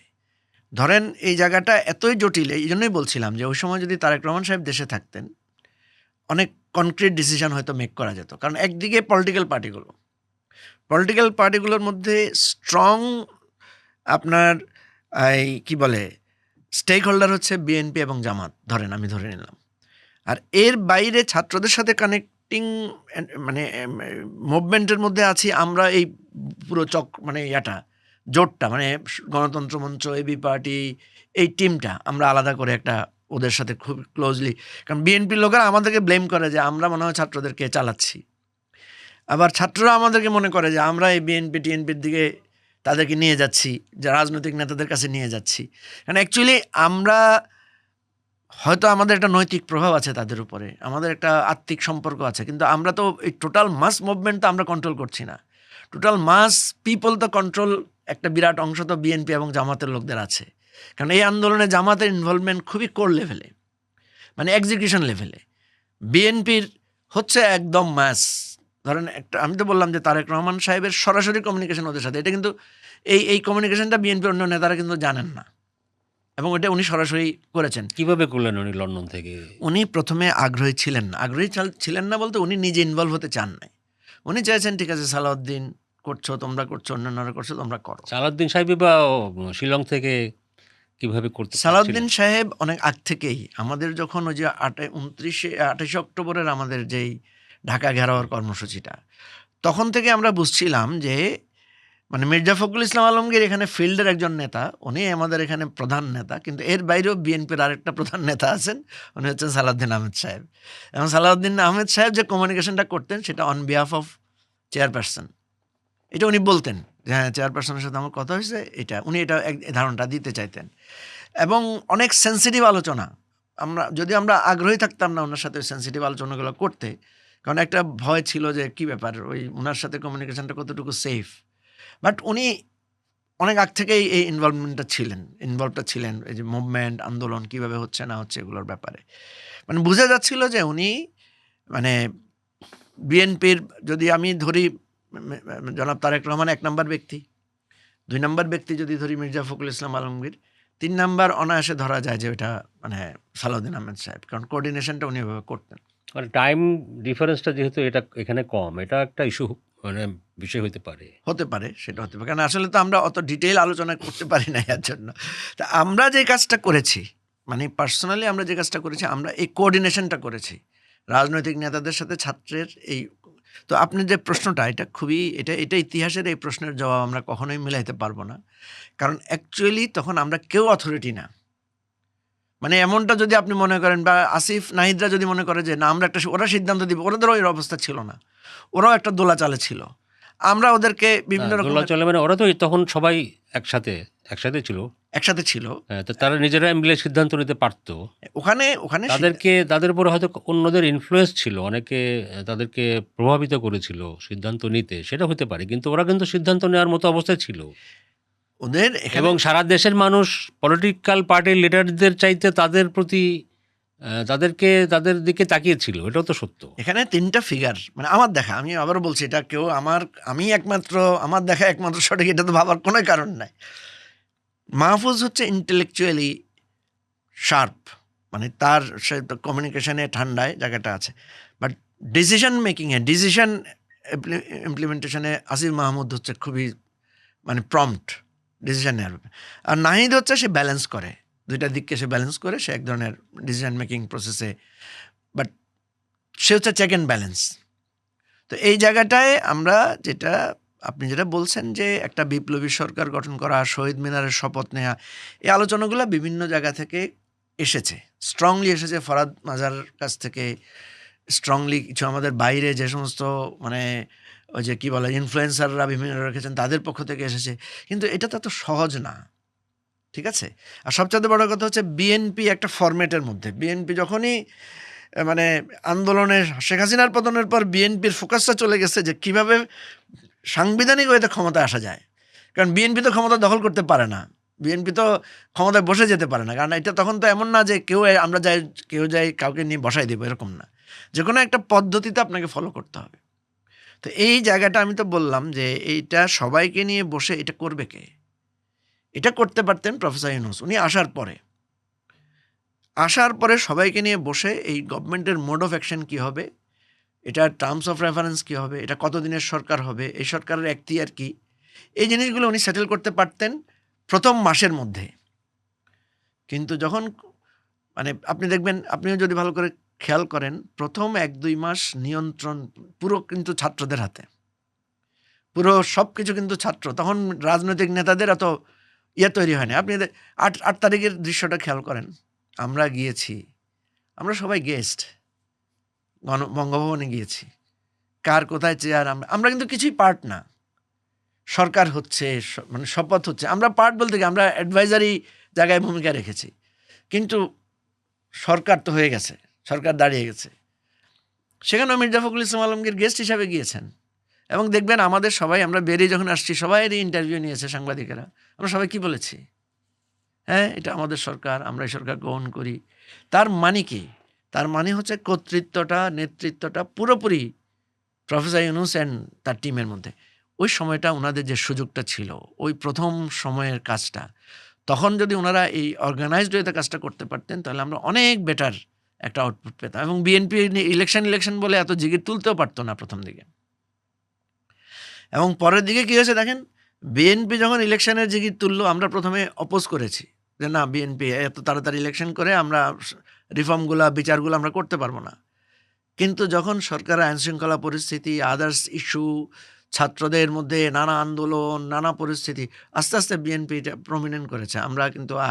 আমরা তখন ঠিক আছে ইলেকশন দেন, ইলেকশন করে একটা হ্যাঁ, তারপরে তো স্টেবল গভর্নমেন্ট আসুক। ইলেকশন হলো, ইলেকশনের ফলাফল দেখলাম, ইলেকশনের ফলাফলে ইলেকশনের জোট, এই যারা গণঅভ্যুত্থানের নেতৃত্ব দিল তারা নিজেরা আলাদা দল করলেও আলাদাভাবে নির্বাচন করলো না, তারা জামাত ইসলামের সঙ্গে যুক্ত হলো, এটা নিয়ে অনেক সমালোচনা হইলো। ফলাফল, রেজাল্ট আমরা দেখলাম। তার পরবর্তীকালে এখনকার পরিস্থিতি, জুলাইয়ের আকাঙ্ক্ষা, তার বাস্তবায়ন, মানে অনেক কথা, অনেক অ্যানালাইসিস হচ্ছে না, যে জি, জি। মূল্যায়ন হচ্ছে না। আপনার মূল্যায়ন একটু শুনি।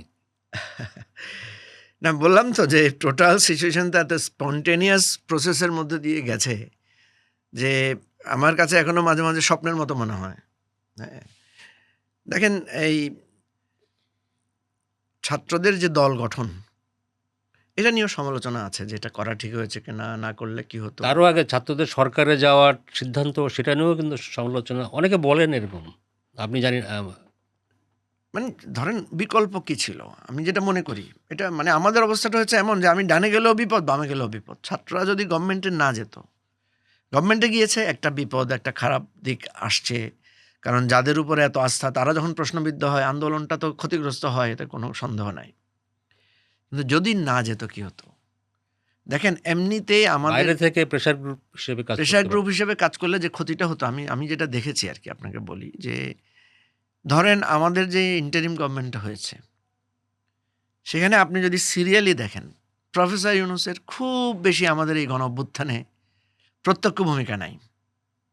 উনি ওনার ব্লেসিংস আমরা পেয়েছি। ওই যে আপনাকে বললাম, আমরা দাবি করার পর থেকে আমরা দেখেছি ওনার ইনভলভমেন্ট বেড়েছে।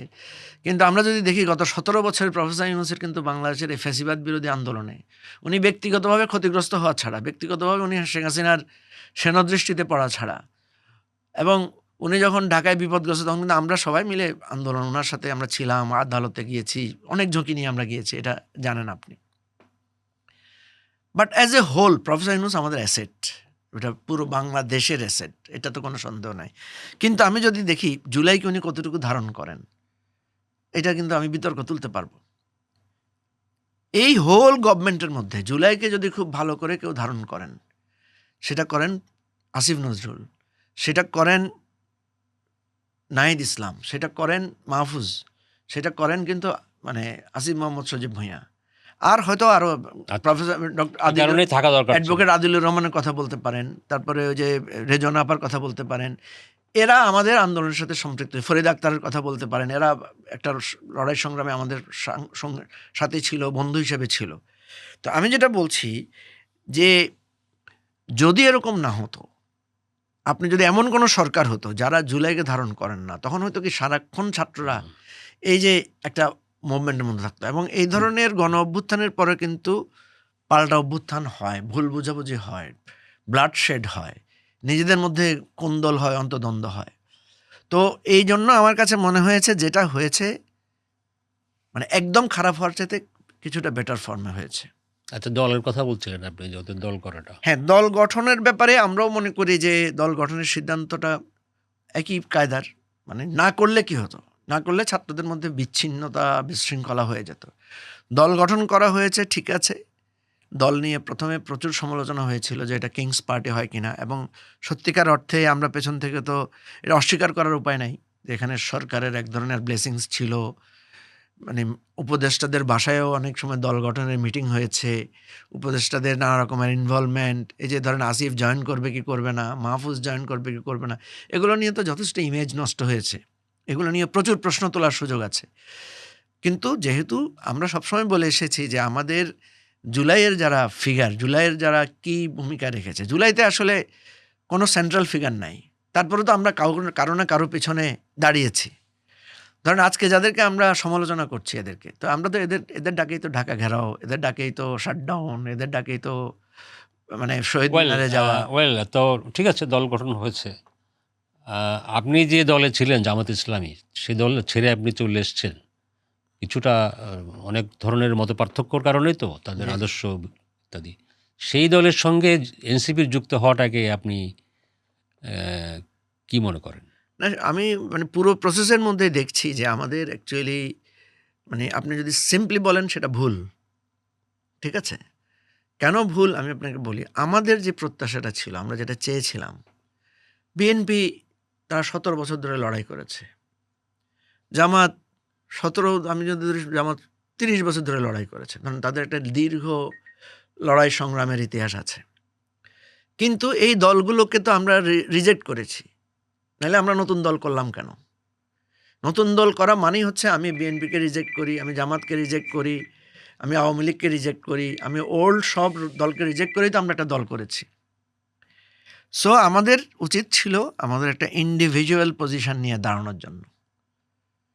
বিশ্বাস করেন রাজা ভাই, আমি আজকে আপনাকে বলছি, আপনাকে আমি পছন্দ করি বলে হয়তো অনেক কথা আপনার সাথে ফ্র্যাঙ্কলি বলছি, থ্যাংক ইউ। যে আমাকে অনেকে ব্লেম করে যে আপনি কি নিজের দল তো কিছু করতে পারলেন না, বড় কিছু করতে পারলেন না, সে আবার জামাতের সাথে গেলেন। আসলে আমরা দলের দিকে ফোকাস কম দিতে পেরেছি, এটা সত্য কথা। আমরা ফোকাস দিয়েছি ন্যাশনাল ইস্যুতে। আমি এত বেশি কোঅর্ডিনেশনে ইনভলভ ছিলাম যে আমার দলের দিকেও আমার মানে সময় দেওয়া কম হয়েছে। আমরা চেয়েছিলাম, আপনি দেখবেন এই গণতন্ত্র মঞ্চের নেতাদেরকে জিজ্ঞেস করবেন, আমি কতবার ওনাদের সাথে মিটিং করেছি, ইন্ডিভিজুয়াল মিটিং করেছি, প্রত্যেকের বাসায় গিয়ে গিয়ে মিটিং করেছি। আমরা বারবার বোঝানোর চেষ্টা করেছিলাম যে ঠিক আছে, এবার একটা হিস্ট্রিক্যাল ইলেকশন হতে যাচ্ছে, আওয়ামী লীগ যে কোনো কারণে হোক তারা নাই, তাহলে বিএনপি জামাত ওরিয়েন্টেড, জামাত যে একটা ইসলামিক জোট করার চেষ্টা করেছিল সেটা, আর আমরা একটা অ্যালায়েন্স, যে নিউ অ্যালায়েন্স, যাদের সামনে থাকবে জুলাই, যাদের সামনে থাকবে এই পুরনো রাজনীতিকে রিজেক্ট করে নতুন রাজনীতির বন্দোবস্তের আশা। আমি এরকমও একটা পিকচার দাঁড় করিয়েছিলাম যে ধরেন আমরা 10টা ট্রাক করে, বা একটা ট্রাকই ধরলাম, একটা বড় ট্রাকে করে মাহমুদ রহমান মান্না, আসিফ, নাহিদ, তারপরে ধরেন জোনায়েদ সাকি, আমরা, আমাদের ব্যারিস্টার ফুয়াদ, তারপরে ধরেন এই যে এই আমাদের হাসনাত কায়ুম ভাই, আমরা এই লোকগুলো যারা খুব অখ্যাত, যাদের হয়তো অত বেশি পারিবারিক মানে ডাকসাইটে অবস্থান নাই, ক্ষমতা নাই, কিন্তু আমরা অ্যাজ এ হোল যদি আমরা থাকতাম, মানুষ 3টা প্রপোজিশন দেখতে পেত। আমরা একটা যতই ভোট কম পাই, আমরা যদি 300 আসনে এই অ্যালায়েন্স দিয়ে আমরা ইলেকশন করতাম, তাহলে বাংলাদেশের মানুষের একটা চয়েস থাকতো। মানে থার্ড ফোর্স যে বড়দিন ধরে আমরা খুঁজছিলাম, হ্যাঁ, আমরা একটা চয়েস থাকতো, ঠিক আছে। কিন্তু আমি অবাক হয়ে যাই, মান্না ভাইরা সবসময় কয়টা ভোট পাবা, কি থাকবে, আমাদের কে আসবে। নুরুল হক নূরের মতো একটা ছেলে যে 18 আন্দোলনের নেতৃত্ব দিয়েছে, যে মানুষের এত ভালোবাসা পেয়েছে, এত পছন্দ, সেই নুরুল হক নূরকেও আমি দেখলাম যে আমাদের সামনে আসলে একরকম, পিছনে গেলে সে আবার যে না, তার এমপি হতে হবে, বিএনপির সাথে যেতে হবে, এই ইস্যুগুলো কাজ করেছে। লাস্ট পর্যন্ত পরিস্থিতিটা এমন হয়েছে যে আমরা অ্যালায়েন্স করতে একমত হলাম, কিন্তু অ্যালায়েন্স করার পর ওনারা বলছেন যে আমরা অ্যালায়েন্স করে আমরা কোনো একটা অ্যালায়েন্সের দিকে যাব, বিএনপির দিকে যাব না কোন দিকে যাব। তো এই মানে বিশ্বাস মানে আস্থার সংকট, এই নানা কিছুতে হতে পারে যে আমাদের কাভার করে না, আমরা বুঝাইতে পারি না লোকদেরকে। পরে যখন দেখা গেল যে মানে কেউ কিন্তু না করে না, আসবে আসবে বলে, কিন্তু ফাইনালি আমরা দেখি যে তারা সবাই কে এমপি হতে পারবে, 1টা সিট 2টা সিট বিএনপির সাথে নেগোশিয়েট করছে। যাই হোক, শেষ ভরসা হিসেবে আমরা সাহস করে আমরা 3 দল এক হলাম। 3 দলেও শেষ পর্যন্ত পারলাম না। আমাদের নতুন তুর্কিরা মানে বিশেষ করে আমি দেখেছি হাসনাত, সার্জিস, আক্তার, এরা যখন চিন্তা করলো যে না, আমরা যদি নেক্সট ইলেকশনে যদি আমরা এমপি হতে না পারি বা আমরা যদি পার্লামেন্টে না থাকি, তাহলে আমাদের জুলাইকে বা জুলাইয়ের যেটা বাঁচিয়ে রাখা যাবে না। এখানে হাসনাত কায়ুম ভাই খুব প্রম ভূমিকা রেখেছেন। উনি বোঝানোর চেষ্টা করেছেন যে না, আমরা যদি আলাদা থাকি, পার্লামেন্টে না থাকলে কি হবে, রাজনীতি তো আমাদের থাকবে। আমিও তাদেরকে সেটা বোঝানোর চেষ্টা করেছি। আমি পড়েছি শাখের করাতে, এনসিপির নেতারা একদিকে ভাবছে, কায়ুম ভাই আলাদা করে ভাবছে। আমি চিন্তা করলাম যে আমরা যদি এখান থেকে মানে আলাদা থাকি, তাহলে ভবিষ্যতের রাজনীতির জায়গাটায়, যেমন আজকে ধরুন রাষ্ট্র সংস্কার আন্দোলন, এত অবদানে আন্দোলনে, কিন্তু রাজনৈতিকভাবে তারা খুবই আইসোলেটেড হয়ে গেছেন। এনসিপি নেতারা আমার ধারণা বা আমি ওদের দু একটা স্টেটমেন্ট দেখেছি, তারা বলেছিল পরিষ্কার করে যে আমাদের আগামী সংসদে থাকতে হবে, এবং যে কারণে যেটা আপনি বলছেন যে ইন্টারিম গভর্নমেন্টে ওদের থাকাটা যেমন জরুরি ছিল, ওরা ভেবেছে সংসদেও থাকাটা তাদের জরুরি। আর সেই থাকতে হলে অপশন হলো একটাই, বিএনপির সঙ্গে নেগোসিয়েশনের চেষ্টা ছিল সম্ভবত, সেটা হ্যাঁ, হ্যাঁ, চেষ্টা ছিল, সাকসেসফুল হয় নাই হয় নাই। সম্ভবত, পরে জামাতের সঙ্গে হয়েছে। হ্যাঁ, এটাই সত্য। মানে এটা তো অস্বীকার করার কোনো উপায় নাই, এবং এগুলো আমি মনে করি অস্বীকার করাটা রাজনৈতিক মানে অসততা হবে।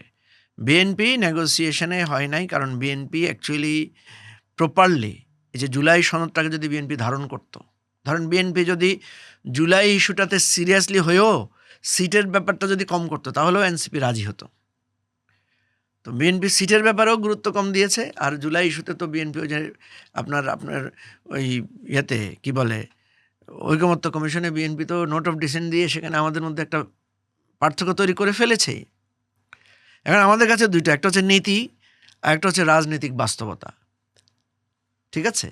তো এখন আমি কারো সমালোচনা করি না, আমি মনে করি যে ঠিকই আছে, কারণ আপনাকে মনে রাখতে হবে দিন শেষে আজকের যে দর্শক সমাজ বা আজকের যেই মানুষ, তারা তো আমাদেরকে টিজ করে, কয়টা ভোট পাইছেন, কি দল, কি আছে, আপনাদেরকে কে চিনে, এগুলো বলে তো আমাদেরকে অপমানিত করে।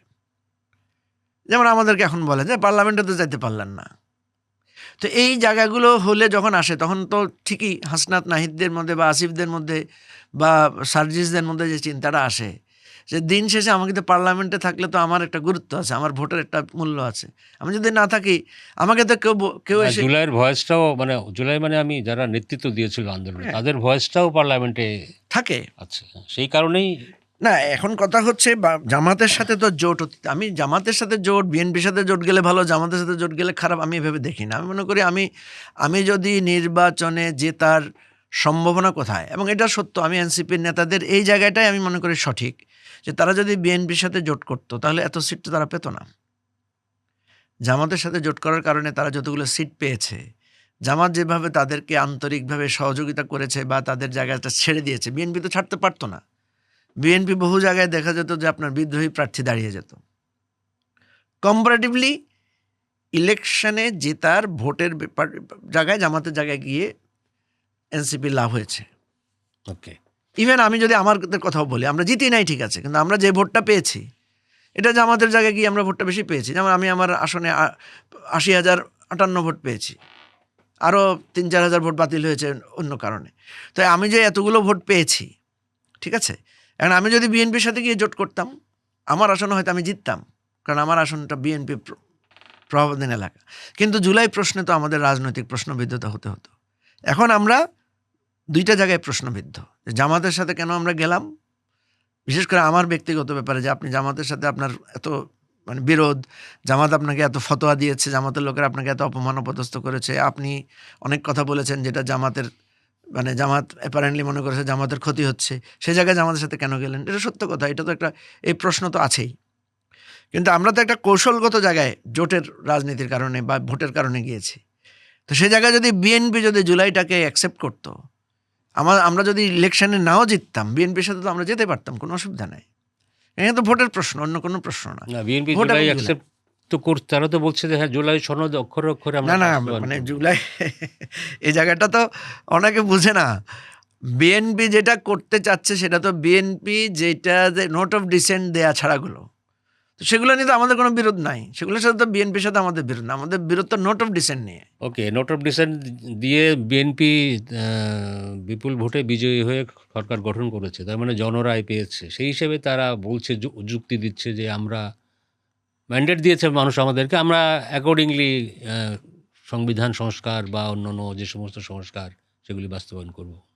হ্যাঁ, বিএনপির এই আর্গুমেন্টকে তো ভিত্তি আছে, কিন্তু এটাও মনে রাখতে হবে যে আমরা তো এটা মানি নাই বলেই তো বিএনপি যদি বলতো যেটা আপনি বলছেন, বিএনপি বলেছে ঠিক আছে আমরা যদি জনরায় পাই আমরা করব, আমরা তো এটা অ্যাকসেপ্ট করি নাই। আমরা তো এই জন্য গণভোট দিয়েছি এবং গণভোট তো বিএনপি অ্যাকসেপ্ট করেছে।